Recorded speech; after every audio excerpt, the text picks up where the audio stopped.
Hi, I'm Roxanne Richardson, and this is the Casual Friday podcast. In this week's podcast, I have tidbits, I have a channel update, spinning updates, and a completed sweater with a zipper in it. So let's get started.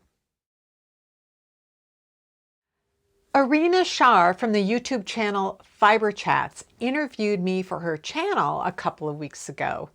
That interview will go live on her channel tomorrow, June 21st. So I'll leave a link down in the show notes as soon as I get that link from Arina.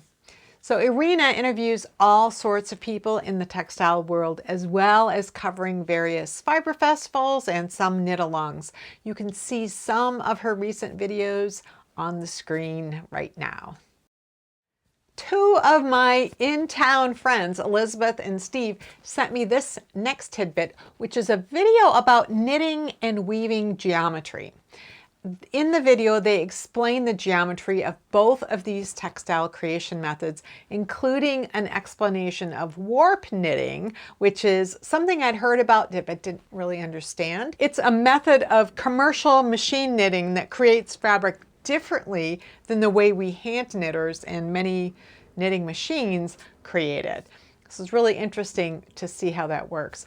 Filming of the machines that they were showing in this video was done in a couple of locations within the Netherlands, one of which is the Textile Museum in Tilburg.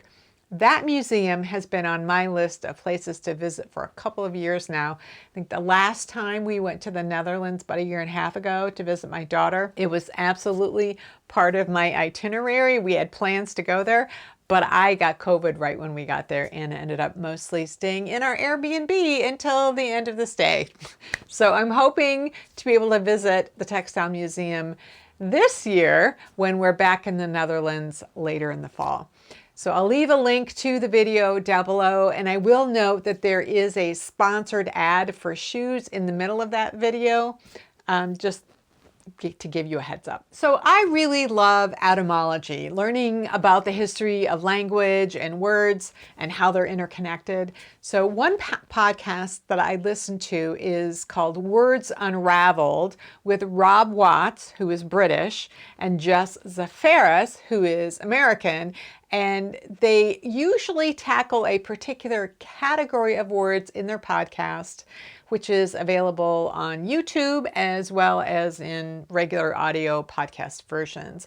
So one of the interesting things they do is compare words that are used in the UK versus in the US and those differences. But I recently watched an episode of theirs that covered clothing related words. The video is called "Why Do Brits Think Pants Are Underwear?"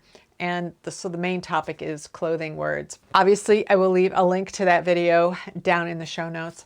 Another etymology podcast I listen to is called The History of English, and I've mentioned this podcast several times over the years. This podcast has a different approach to explaining etymology of words, a different approach than Words Unraveled. In this podcast, he is taking a chronological journey of the evolution of English. He started with the Proto-Indo-European language, explaining how current English words are related to that original language. He explains how languages that are ancestors of English developed and evolved from that original language, which is also the ancestor of Sanskrit and many, many of the European languages. So you learn a lot of history and about human migration and how different people and cultures intertwined and clashed and words were exchanged at different points, which caused the language to evolve. So this podcast is, I think, something like 12 years old, and he's just now reached the death of Shakespeare. I think he spent most of the past year on Elizabethan English history because so much happened with the English language at that point in terms of new words, standardization of spelling and grammar, printing, dictionaries, all kinds of things.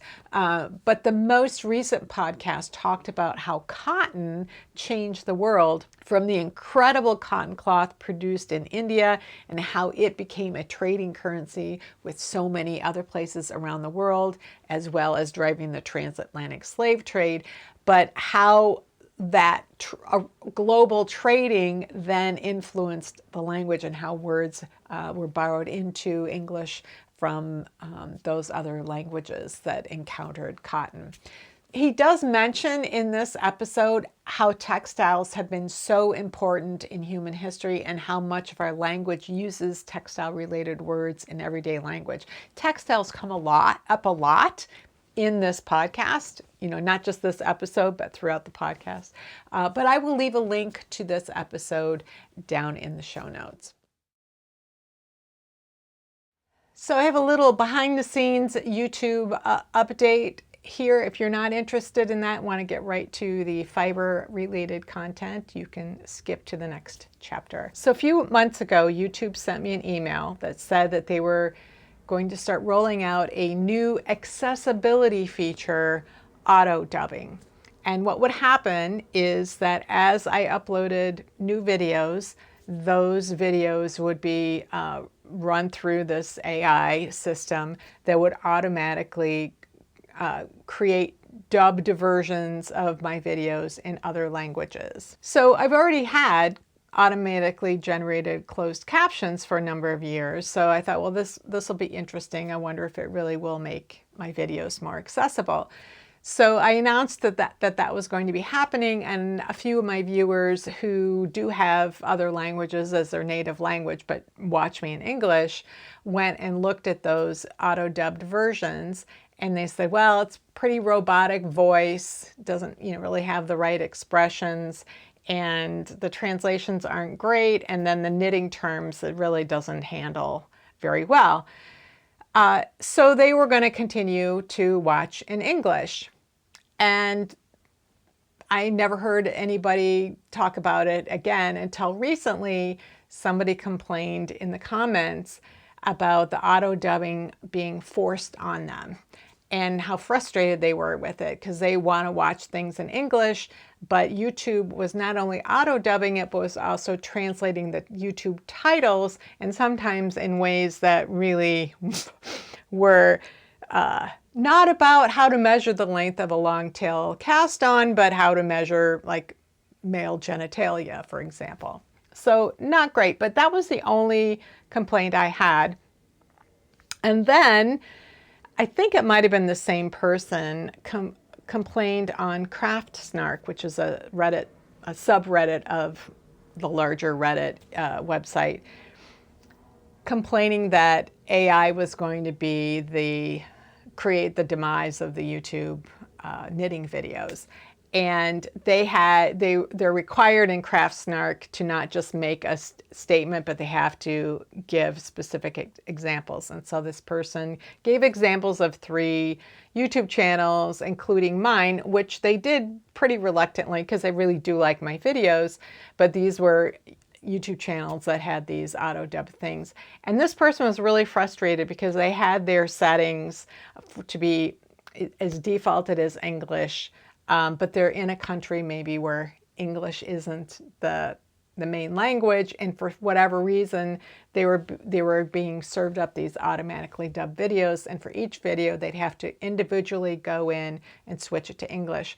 For viewers, there isn't a way to just make a global setting that you want everything in English. It's supposed to do that if your YouTube settings are English, but it's not doing that at least for some people in some countries when it comes to auto dubbing. But again, this was the one person that I'd heard of who had this problem, and because I don't get served auto dubbed videos, I couldn't really understand and appreciate how often this might be happening. I just didn't know.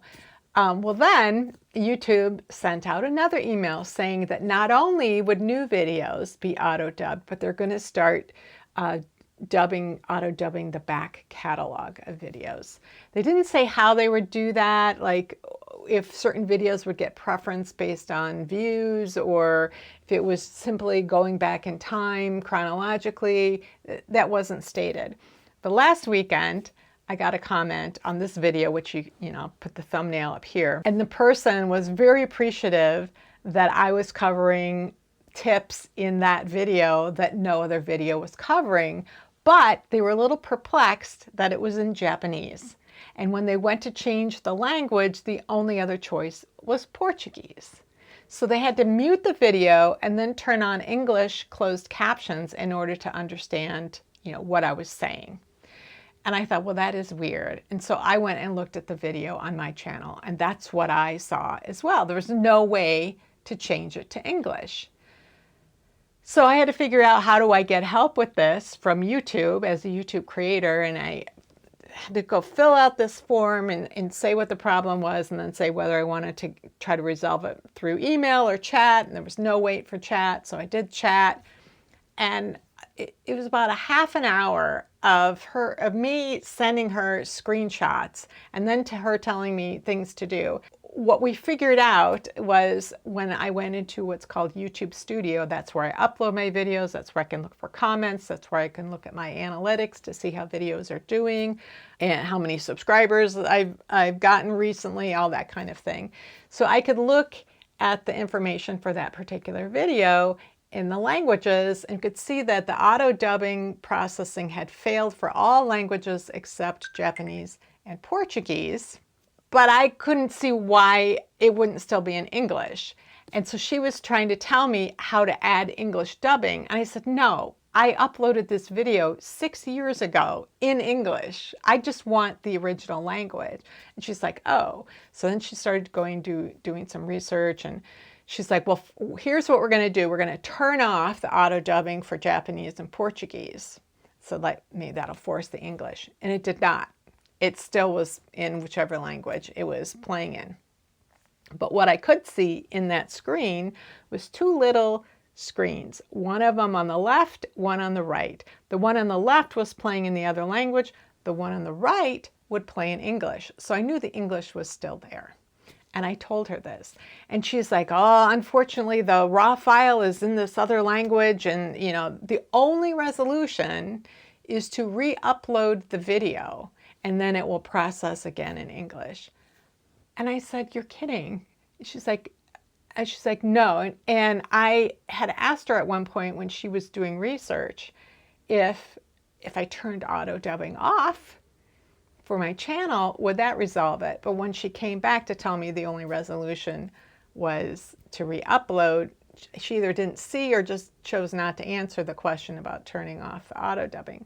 So I said, well, maybe you can tell your supervisors that while I appreciate your time and effort trying to resolve this, it seems inappropriate that the only solution is to re-upload a video from 6 years ago.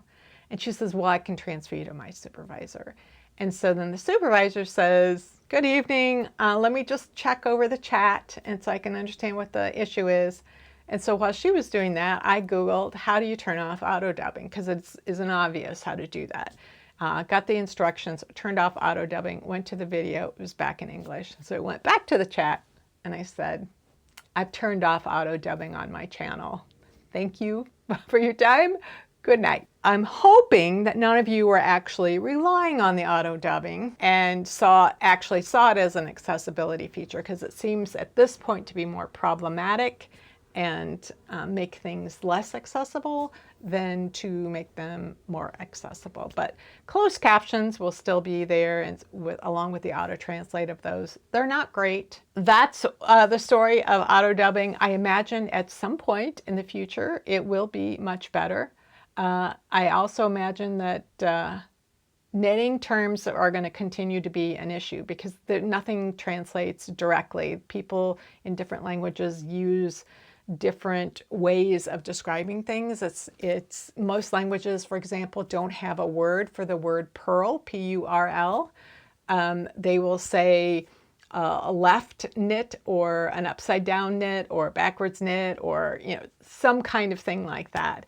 And they just don't, a lot of terms just don't translate directly. You have to learn different terms and realize they're equivalent, but it isn't a direct translation. So we use words in knitting that are English words that are used elsewhere in the language, but they just don't mean the same thing, so that when you translate them into another language, it doesn't make any sense. That's it. Just wanted to let you know, in case you had been interested in the auto dubbing feature, it has been turned off. Our Knitters Guild has really two purposes. One is education. So we have monthly programs. We have our Yarn Over event in the fall where we bring in instructors and have classes.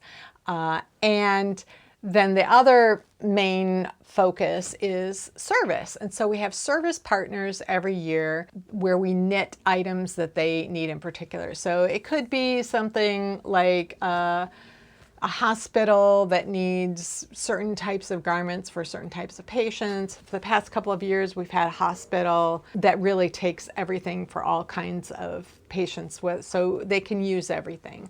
This year, one of the goals that we have is 100 pairs of mittens, and I think it's for a particular organization. If it is, I'll put it on the screen.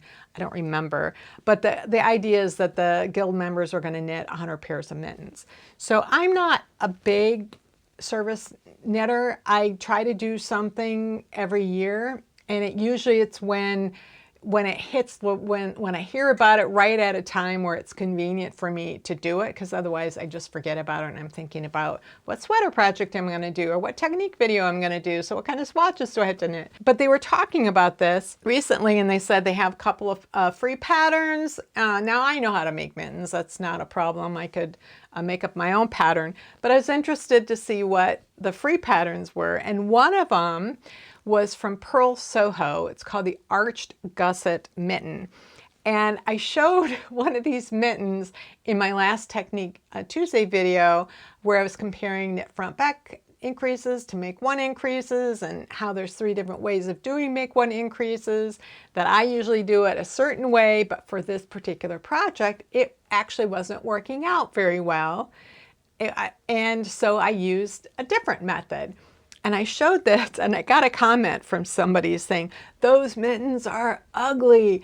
Nobody should go to that designer. That's just designed horribly. First of all, it's not true. They're not designed horribly. They actually fit very well. They are very unusual looking. That was one of the reasons I wanted to knit them.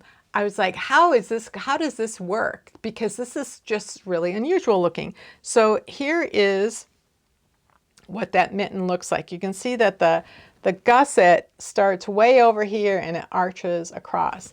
So those increases are done every single round, and they're only done on the palm. When you put them on, you can see they fit really well, and they're really open for, putting any kind of stitch pattern on it.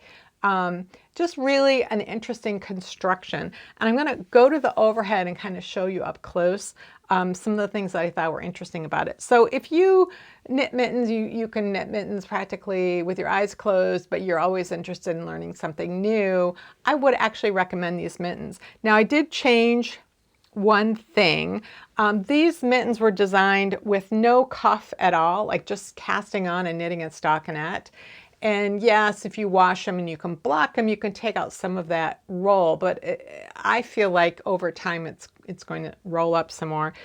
And also I live in Minnesota where it's really cold, so I'm always thinking of how can I make this warmer. So I actually have a hemmed cuff here, so that's double thick here. If you look on Ravelry, there are thousands of people who have done this project. Some people do ribbing of people do all kinds of things. There's a lot of creative expression in these with what people have done with these mittens. But I do think that in addition to the palm being really interesting, the way that decreases are worked at the top are really interesting as well. So I made these mittens out of skein of Arcane Fiberworks. He's an indie dyer out of Canada. A year and a half or so ago, he sent me a box of a bunch of single skeins of different kinds of variegated yarns. I've used some of them for some things. I did end up giving a lot of them to the guild because it was just so much. I was never going to use it all. But I did have this skein left. And these mittens are an adult medium, so they fit me. And they took about 62 grams, I think, of a 100 gram skein of DK weight. So there were 219 yards in the skein, and it used under 2/3 of that. So I had some left over, and I didn't think I could make the smaller mittens. One of the reasons I do spreadsheets every time I do a knitting project is to see what the total stitch count is. So I could look at the total stitch count, see the total amount of grams I use, so I could see how many stitches per gram I could get. And when I looked at if I made the smaller size, I wasn't going to have enough. I decided instead to make a little hat with the remainder. It's like about a 15-inch circumference hat. Now, I always have trouble if I'm making a hat for someone who isn't me or like my brother, like a regular adult or a large adult. I have trouble like knowing what size to make. So I tend to refer to this book here. It's one of Ann Budd's books, The Knitter's Handy Book of Patterns. It's got mittens, gloves, hats, scarves, a few sweaters, a bunch of different things. So I just looked in here. They have a schematic for all the different sizes, and I just looked at what was the smallest size and got those dimensions, and then just used my gauge to figure out how big to make it. Still have a few grams of that yarn left over, but pretty happy that I got two little service projects out of that with machine washable yarn. And I think Arcane Fiberworks does a good job of making variegated yarns that don't do a lot of pooling and flashing. This one almost looks striped in a way based on the stitch count I have. But I've made a few different hats with different colorways of theirs. They tend to work out pretty well. So I was happy with that. So if you are interested in this mitten pattern, I will put it down below. Even if you only knit one of them, just to understand what how the construction method works, I think it's really interesting because what has to happen is the hand has to get bigger around as you go up toward your thumb pit. It kind of doesn't matter where those increases are. As long as you are building in increases that are increasing the circumference, the right size, it can really be anywhere. Just like there's no reason in a sock that the gussets have to be on either side. They can be on the sole. They can be like Cookie A, who was a really great sock designer years ago. She used to sometimes have them going across diagonally based on the stitch pattern that she was working. So it really doesn't matter as long as that circumference change is happening. So this is what the mittens look like up close. They just really fit well. Again, they look strange when they're just laying there, but they fit really well. So the other thing that's going on is, so in addition to this arched gusset right here, the way the decreases are worked, there's kind of this arch right here. The decreases aren't done evenly in the round. They're done in a very specific way. It gradually decreases over here, but it decreases differently along here, so that you have this kind of curve right here that is in parallel with the curve here. So that was another interesting design detail. So the make one increases that I usually do are just, I do a yarn over, and then on the next round I work it through the back so that it twists. Or I do a reverse yarn over and then knit it to the front so that it twists to get a make one right. I find that gives me the best tension, but having to do them every row, where I'd come to the place where I needed to do a make one, I'd do a yarn over, but then I'd work through the back of the previous yarn over. That was okay. It just made this really gappy right here. And so I went to the traditional make one where you lift the running thread and did that instead, and that actually worked perfectly, which I thought was really interesting because typically when I use that sort of make one increase, it's pulling slack from the neighboring stitches and changes the size of them. But you can see that these stitches are perfectly fine all the way up, so it doesn't distort them. So I thought that was an interesting thing to note. So that's the Purl Sew arched mitten. I thought it was a really cool project. I have a couple of spinning related things to talk about. One is that Tour de Fleece, which is an annual spinning event, starts on July 5th. It's on the same days as Tour de France bicycling, but we're spinning our spinning wheels instead of our bicycle wheels. And you can make this a personal thing that you do, a challenge, or just get yourself to spin again if you haven't spun in a while. I think the first year I did Tour de Fleece, my goal was to wash all the raw fleeces that I'd purchased over the years. I think I had three or four raw fleeces. So I really got the hang of scouring and got that out of the way. Some years it's just get myself spinning because I do tend to be a sporadic spinner. I think that might have been what got me started on my breed study blanket a few years ago, was spinning during Tour de Fleece. So if you're the kind of social spinner, you really like to do make-alongs of different sorts. There are different groups on Ravelry, there are different groups on social media. You might have local yarn shops that are doing something for Tour de Fleece, and you can sign up to be on a team of some sort. Sometimes those teams have prizes. For me, I just like knowing, it's sort of like Finish It February for me, where I know it's coming, I look forward to it, and I just get my brain set on this is what I'm doing this month. I'm finishing these things or fixing these things. And Tour de Fleece is kind of like that too. It's the hot summer months where having something wool on my lap, a larger item, is not something I look forward to. And so spinning is a lot more appealing to me. So I usually have some sort of goal. So a few years ago, I bought this, I don't know if you'd call it a kit or an assortment or something like that.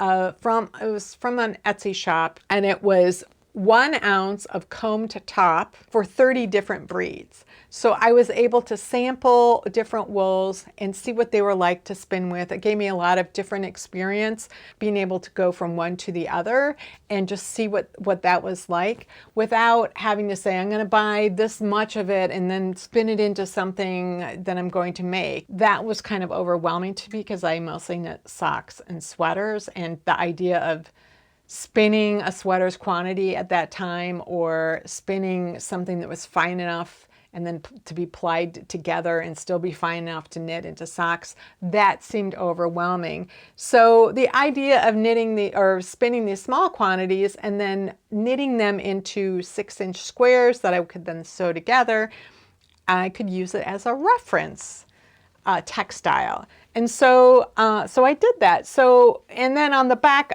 my sewing machine has alphabet embroidery that you can do. And so I made labels that said which breeds they were. So I could keep track of what I've done, because otherwise I'm pretty terrible record keeper. Like I try to keep a notebook where I wrote down how I was spinning it and my wraps per inch and how many plies and I just did that very poorly.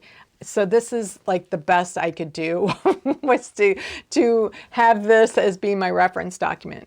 So this is, it's got 30 squares in it.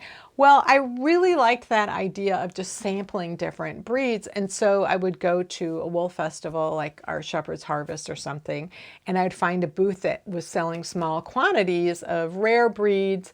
And so I just started collecting those, and I keep them in a bin right behind me here. So it's a lot of out of sight, out of mind. But I have spun up some of it, and then some of the wool that I got this year at Shepherd's Harvest, I have spun up in the past couple of weeks. One of them, I've got a little note on here because of how I need to reknit it. But I knit one of them up into a square. So I bought a very small quantity, maybe 1 ounce or or just over an ounce of Rommeldale or CVM, California Variegated Mutant. Rommeldales come in different colors, and there's this variegated mutant variety that has very specific markings. That it has to have this badger face, and it has to have markings in certain places in order for it to be CVM. But other Rommeldales can be all different colors and just not have those specific markings. So some people call these Rommeldale / CVM. Anyway, I bought some of that, spun it up, and I used a method called the long draw. So it's a little not as evenly spun as if I had used a short forward draw. But the thing that I thought was so amazing about this is how springy it is. So if I'm holding this here, just like look how much that is. It's like it's made out of elastic. It's just amazing. I took this to Worldwide Knit in Public Day last week, and there was a woman sitting at my table who has Rommeldale sheep or CVM. I was saying, I'm like, this is so crazy. And she's like, yeah, it's got a lot of elasticity, a lot of spring to it. So this is just like how this breed behaves. And that's very different from this other one that I spun up. And this one has some stretch to it, but nothing like the other one. Rommeldale, I measured out 4 inches and I stretched it and it went to 5 inches. This one went from 4 inches to 4.5. So it has some, but not as much. And so that's one of the things that distinguishes one breed from another, is how much bounce or spring or elasticity does it have versus how much drape it has.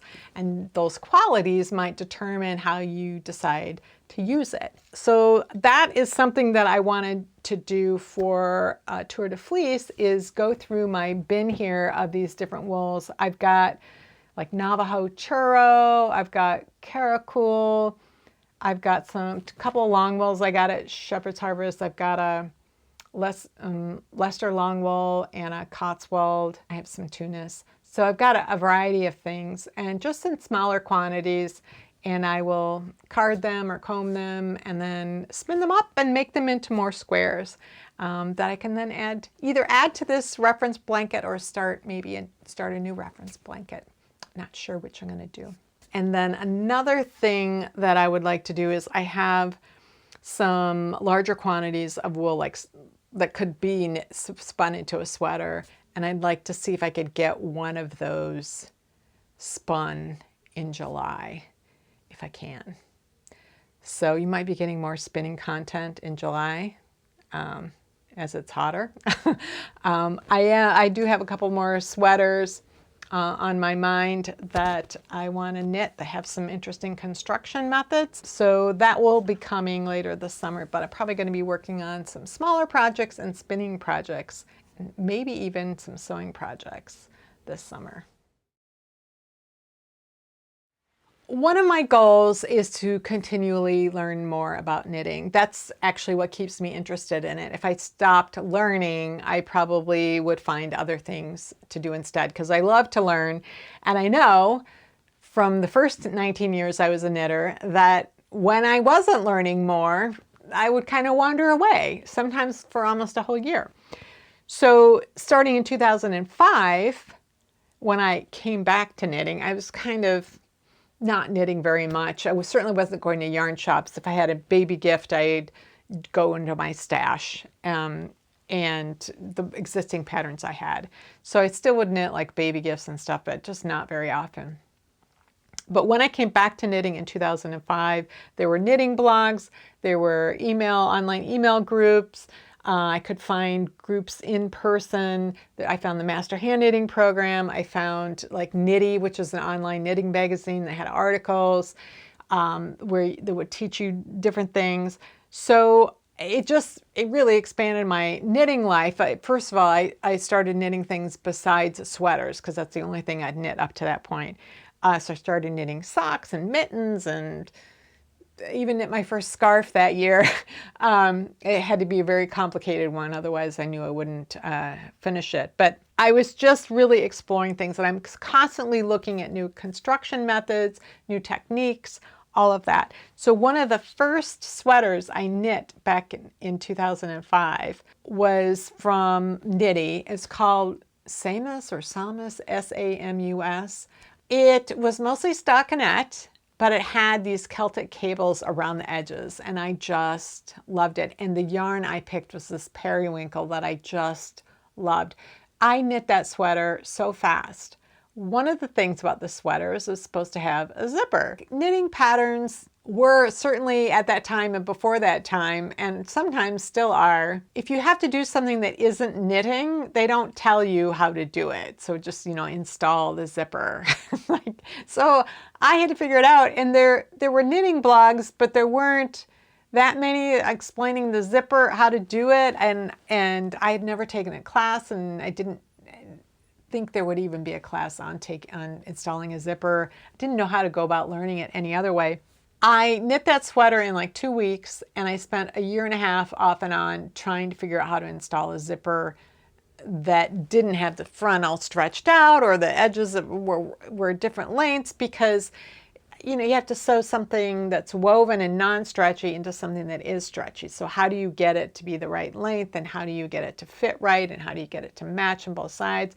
I couldn't do it. In the end, I ended up sewing grosgrain ribbon on the back to keep the edges from rolling in or rolling out. And I just had like a little Norwegian clasp thing at the top. And I wore that sweater for a few years. I haven't worn it for many years since then because my skills increased, and I was like, well, I don't like this or I don't like that. I never again attempted a zipper until about a year and a half ago. I was wanting to make some things. We go on an evening walk at 6:30 every day of the year. It doesn't matter if it's 20 below zero Fahrenheit or scorching hot. We'll go for a walk. So we were having some cold weather, and I was just looking for additional layers that I could wear when it was colder and colder. And I wanted something that I would call a dickie, but they don't call it that in other countries. So it's like a turtleneck with a bib in the front and the back. And if it's thin, it could be like a fake turtleneck that you'd wear under another shirt, like Howard on Big Bang Theory always wore a dickie. But I was looking for something to wear over my clothes, but under my coat. And so I was searching for the different qualities that I wanted, and I found zipper neck. It's a petite knit pattern, and they don't call those things dickies, they call them necks, which is why it's called zipper neck. One of the things that I had found in this book that I've talked about pretty often, it's a book translated from German, is that there was a way of doing a zipper facing in here that I was really intrigued by. And so I've been wanting for years now to knit something that had a zipper in it so I could use that zipper facing. So when I was going to do zipper neck, I thought, yay, I could do that zipper facing. But then I realized that zipper facing is for something that has a separating zipper. And this zipper neck had just a shorter zipper. And so she had a different way of doing a facing, and it's a different type of zipper. And so I did put a zipper into something. I was really happy about it, but I still wanted to do something with a separating zipper. When I got this yarn, I was thinking about, and when I say I got this yarn, I picked the lamb fleece out last fall from after shearing at Get Bentz farm. I did this Year with the Sheep program. And so after fall shearing, we got to pick a fleece, and I had never seen a fleece that was that dark before. It was so dark. We took it home and we could scour it, but then we could choose whether or not we were just going to spin it ourselves, or if we wanted Teresa, who's the one who owns the sheep farm and the mini mill associated with it, we could have her process our fleece to whatever finishing point we wanted. So she's got a picking machine that really opens the fibers, and then there's a carding machine, and then she could turn that into roving, or she could spin it into yarn. And I have plenty of fleeces that I need to spin, but what I'd never done before was turn something like help to use a mini mill. And that was part of the offer, was that if you wanted, you could be there while your fleece was being processed. And I absolutely wanted that experience. At one point I thought I might want pockets. I kind of wanted like sweatshirt pockets. And I got a certain way down the body when I realized, oh wait, I wanted pockets. And I think I was a little too far. And then I started thinking about those pockets, and they would be coming right up to the edge of the opening. And then I was going to need to sew in that. I just felt like it was going to be too much bulk at that edge where I needed to sew in the zipper. So I decided against the pockets, which is fine. This is a sweater where I don't think there's anything about it where I'm like, oh, well, next time I think I would do that instead. Because usually that's what happens with a sweater. It's like, okay, I really like it, but I think next time I would do this instead. This one, it's just what I want. Really, really happy with it. Happy with the fit, happy with the length, happy with my zipper installation that went so well. People have asked for me to do a video on this zipper facing because it is really nice. It uses the same double pickup that I demonstrated in, I think it was my hand spun sweater, and I did a technique video on it, so that the selvage where you pick up is completely hidden inside the facing. And you can do this and then join the two facings into a ribbed button band, or in this case, you keep them separate and they become the facing. But I will be doing, and there's a couple other things you do a little bit differently. I will be doing a video on it. I have to say though, I need more practice. I need more practice using yarn that is a color I can see. So that I not only can I see what I'm doing, that what I'm doing can be seen on camera so other people can understand it. I'm going to show you on the mannequin, and then I will demonstrate it on me, what it looks like, and then I'll do an overhead to show you what, if it'll show up on camera, what the zipper facing looks like on both sides. And I can't get it all on the camera, but I've got the separating zipper going all the way up to the neck. Probably I will wear it like this, with this collar open like that. The zipper I actually had I ordered two different zippers. So I always order my zippers because they have the most choice and they're inexpensive. I order them from Wawak, and they're in New York. They've really good prices on sewing notions and equipment and stuff like that. I think a lot of like professional seamstresses and places like that order from them. So they always have great choices in zippers, every length, every style. And this is such a dark black. The lamb was considered black, but black wool is usually just real dark brown, and there can be different shades. So I didn't know if I wanted a dark brown zipper or if I wanted a black zipper. So I ordered one of each because I couldn't tell from the website, but I was pretty sure that the brown one was going to be too light. And it was. I want the zipper to just fade away so that you don't see it. I want it to be darker, just like I want my thread to be darker. And so I'm glad I ordered both of them so that I could, choose the one that was actually going to be right for this. Really happy with how this turned out. I will model it at some point. I'm wearing linen today because it's so hot. So I will put it on for a few seconds.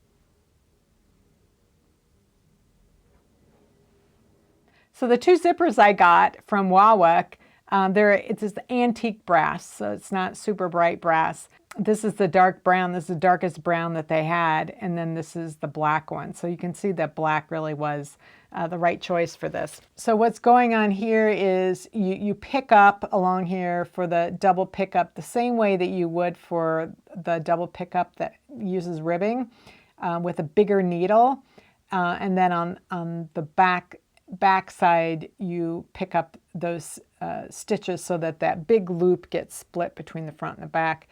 And then you switch to the needle size that you actually want to knit the band with.